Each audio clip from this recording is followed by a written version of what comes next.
ॐ तद्विष्णु परमं पदं सदा पश्यन्ति सूरयो दिविव चक्षुराततम् अज्ञानतिमिरन्दस्य ज्ञानाञ्जनशलाकया चक्षुरुन्मीलितं येन तस्मै श्रीगुरवे नमः। गुरुर्ब्रह्मा गुरुर्विष्णु गुरुदेवो महेश्वरो गुरु साक्षात् परं ब्रह्म तस्मै श्रीगुरवे नमः। गुरु पिता गुरु माता गुरुई भगवान जगद गुरु श्री कृष्ण सर्वशक्तिमान गुरु कृपा ही केवलम गुरु कृपा ही केवलम। आज एकादशी एकादशीर दिने आपनादेर सामने चैतन्य चरितामृत पाठ करे श्रवण करार चेष्टा करছি। আপনারা কৃপা করে শ্রবণ করুন। আমি আদি লীলার প্রথম পরিচ্ছেদের পরিচ্ছেদের 31তম শ্লোক থেকে আপনাদের সামনে পাঠ করে শ্রবণ করানোর চেষ্টা করছি। আপনারা শ্রবণ করুন। সকল বৈষ্ণব শুনো করি এক মন চৈতন্য কৃষ্ণের শাস্ত্র মতরি নিরূপণ। আমি সমস্ত বৈষ্ণব পাঠককে অনুরোধ করছি তারা যেন একাগ্র চিত্তে শ্রীকৃষ্ণ চৈতন্য সম্বন্ধে শাস্ত্রে নিরূপিত এই সমস্ত মতামত পাঠ করেন এবং শ্রবণ করেন। শ্রী চৈতন্য মহাপ্রভু হচ্ছেন পরম তত্ত্ব শ্রীকৃষ্ণ স্বয়ং সেই তত্ত্ব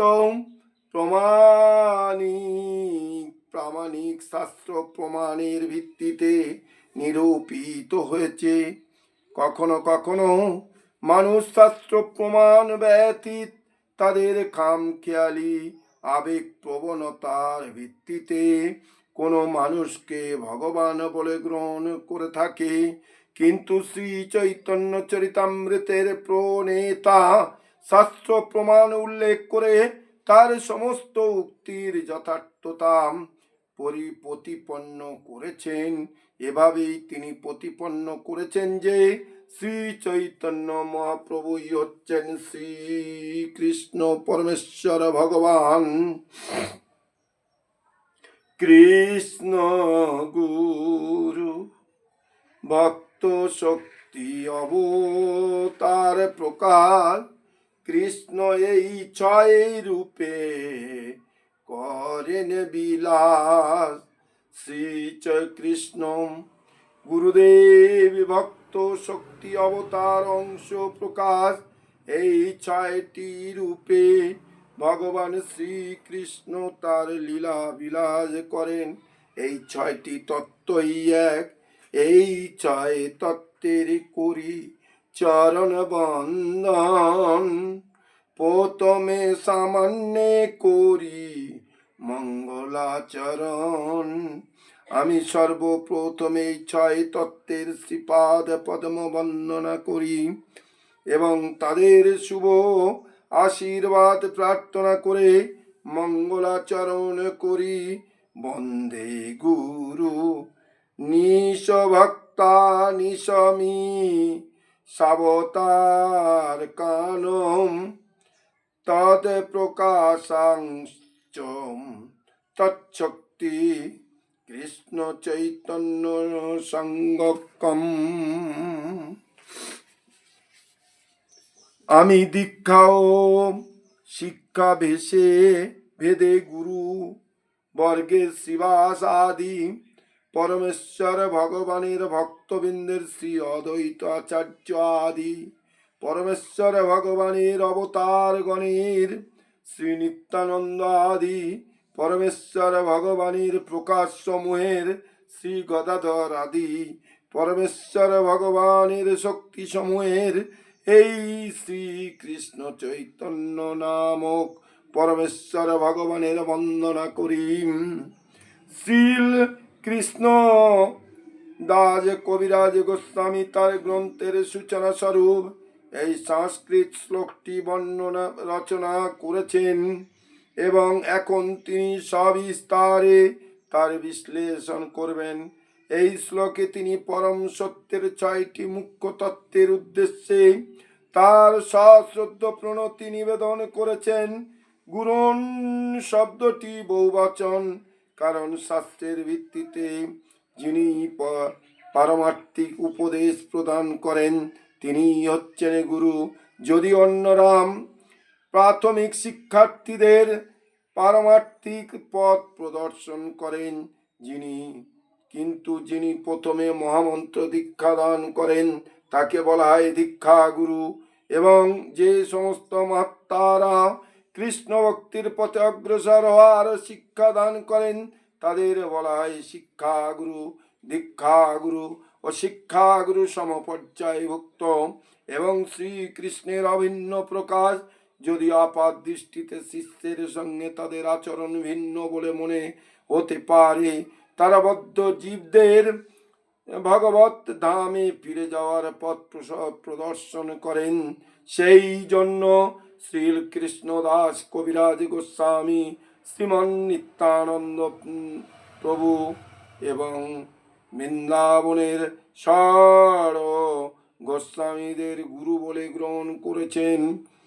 ঈশা ভক্তান বলতে শ্রীবাস আদি ভগবত ভক্তদের বোঝানো হয়েছে, যারা হচ্ছেন ভগবানের শক্তি এবং এবং গুণগতভাবে ভগবান তাকে অভিন্ন। ঈশাবতার কান শব্দে অদ্বৈত প্রভু আদি আচার্যদের বোঝানো হয়েছে, যারা হচ্ছেন ভগবানের অবতার।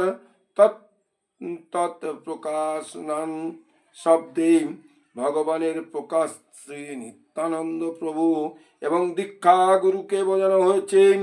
তৎশক্তি শব্দে গদাধর দামোদর জগদানন্দ আদি শ্রী চৈতন্য মহাপ্রভুর অন্তরঙ্গ ভক্তদের বোঝানো হয়েছে। এই 6 তত্ত্ব বিভিন্নভাবে প্রকাশিত হলেও তারা সকলেই সমানভাবে পূজনীয়। শ্রীকৃষ্ণদাস কবিরাজ গোস্বামী গ্রন্থের শুরুতেই তাদের উদ্দেশ্যে তার প্রণতি নিবেদন করে তাদের শিক্ষা দিয়েছেন যে কিভাবে শ্রী চৈতন্য মহাপ্রভুর আরাধনা করতে হয়। ভগবানের বহিরঙ্গা শক্তি মায়া কখনোই ভগবানের সঙ্গ করতে পারে না। ঠিক তেমনই যেমন অন্ধকার আলোকের কাছে হাসতেই পারে না, কিন্তু তবুও অন্ধকার আলোকের ক্ষণস্থায়ী অখিল আবরণ হওয়ার ফলে আলোক থেকেই তার উৎপত্তি, কিন্তু আলোক থেকে স্বতন্ত্র তার কোনো অস্তিত্ব থাকতে পারে না। মহামন্ত্র গুরু মন্ত্র মন্ত্র গুরু আর যত শিক্ষা গুরুগণ তার চরণে আগে করিয়ে বন্দন। মন্ত্র গুরু আর যত শিক্ষা গুরুগণ তাদের চরণ আগে করিয়ে বন্দন।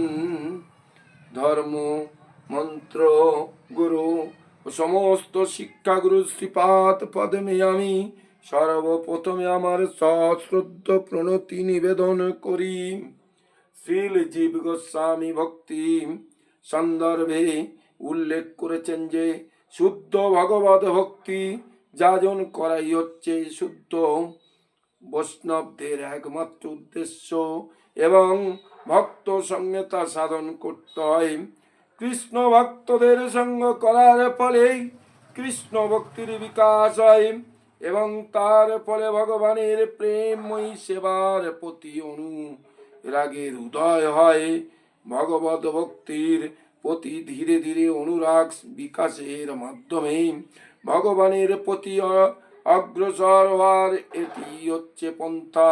কেউ যদি ভগবানের প্রতি অনন্য ভক্তি লাভ করতে অভিলাষী হয় তাহলে তাকে অবশ্যই কৃষ্ণ ভক্তদের সঙ্গ করতে হবে, কারণ এই প্রকার সঙ্গের প্রভাবের ফলেই কেবল বদ্ধজীব অপ্রাকৃত ভগবত প্রেমের স্বাদ আস্বাদন করতে পারে এবং তার ফলে স্বরূপগত স্বাভাবিক বৃত্তি অনুসারে ভগবানের সঙ্গে তার নিত্য সম্পর্কের পুনর্বিকাশ সাধিত হয়। কৃষ্ণ ভাবনাময় কার্যকলাপের মাধ্যমে যখন কারো চিত্তে কৃষ্ণ প্রেমের বিকাশ হয়, তখন সে পরম তত্ত্বকে জানতে পারে। কিন্তু কেউ যদি যুক্তি তর্কের মাধ্যমে ভগবানকে জানবার চেষ্টা করে, তাহলে সে কোনো দিনই ভগবানকে জানতে পারবে না এবং শুদ্ধ ভগবত ভক্তির স্বাদ আস্বাদন করতে পারবে না।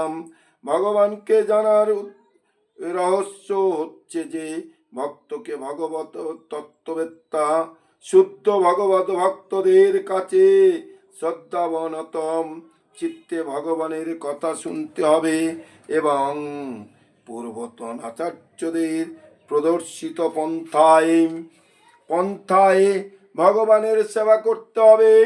ভগবানের নাম রূপ গুণ আদির প্রতি আসক্ত ভগবত ভক্ত ভগবানের উদ্দেশ্যে তার বিশেষ সেবা সম্পাদন করেন।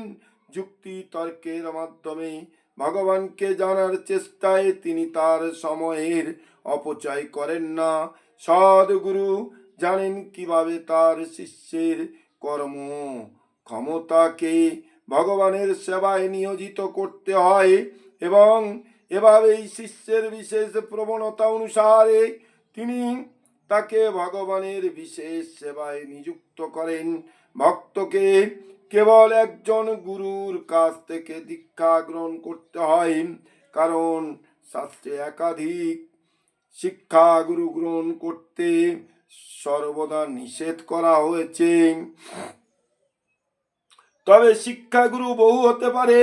সাধারণত যে গুরুদেব শিষ্যকে পারমার্থিক বিজ্ঞান সম্বন্ধে নিরন্তর উপদেশ প্রদান করে থাকেন, তিনি পরবর্তীকালে তার দীক্ষা গুরু হন।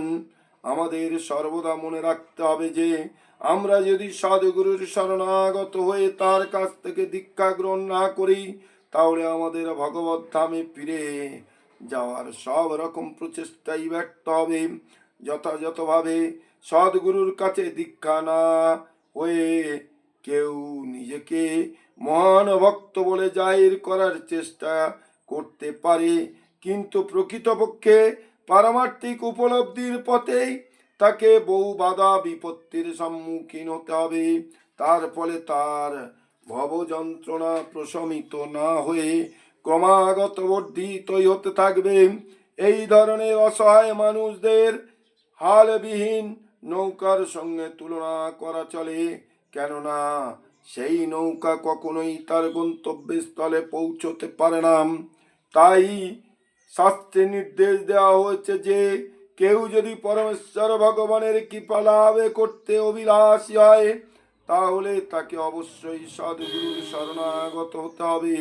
সদ্গুরুর সেবা না করে কখনোই পারমার্থিক জীবনে অগ্রসর হওয়া যায় না। সরাসরিভাবে সদ্গুরুর সেবা করার সুযোগ পাওয়া না গেলে ভক্তের কর্তব্য হচ্ছে সর্বদা তার নির্দেশ পালন করার মাধ্যমে তার সেবা করা। গুরুদেবের বাণী ও বপুর মধ্যে কোনো পার্থক্য নেই, তাই তার অনুপস্থিতিতে তার বাণী শিষ্যের পরম পাথে হওয়া উচিত। কেউ যদি মনে করে যে কারো নির্দেশ গ্রহণ করার প্রয়োজন তার নেই, এমনকি গুরুদেবেরও নির্দেশ গ্রহণ করার প্রয়োজন নেই, তাহলে সে ভগবানের চরণে অপরাধী হয়।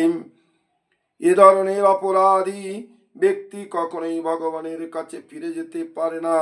এটি একান্ত প্রয়োজনীয় যে শাস্ত্রের নির্দেশ অনুসারে সদ্গুরু গ্রহণ করতে হয়। শ্রীল জীব গোস্বামী উপদেশ দিয়েছেন, বংশানুক্রমিকভাবে সামাজিক প্রথার বশবর্তী হয়ে কুলগুরু গ্রহণ না করতে পারমার্থিক জীবনে যথার্থভাবে ও অগ্রসর হওয়ার জন্য সদ্গুরুর অনুসন্ধান করা অবশ্য কর্তব্য। শ্রীরূপ সনাতন ভট্ট রঘুনাথ, শ্রীজীব গোপাল ভট্ট, দাস রঘুনাথ। আমার শিক্ষাগুরু হচ্ছেন শ্রীরূপ গোস্বামী, সনাতন গোস্বামী, রঘুনাথ ভট্ট গোস্বামী, শ্রীজীব গোস্বামী, শ্রী গোপাল ভট্ট গোস্বামী ও শ্রী রঘুনাথ দাস গোস্বামী। এই 6 গুরু শিক্ষা গুরু যে আমার, তার সবার পাদ পদ্মে কোটি নমস্কার। এই 6 জন হচ্ছেন আমার শিক্ষাগুরু এবং তাই তাদের শ্রীপাদ পদ্মে আমি আমার অনন্ত কোটি প্রণতি নিবেদন করি।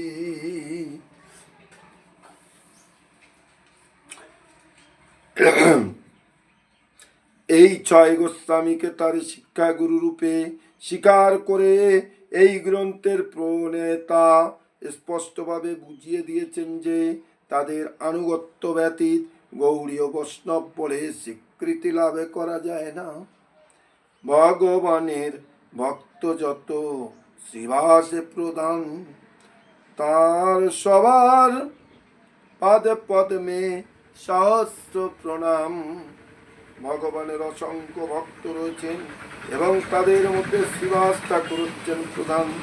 আমি তাদের সকলের শ্রীপাদ পদ্মে আমার সহস্র প্রণতি নিবেদন করি। হরে কৃষ্ণ।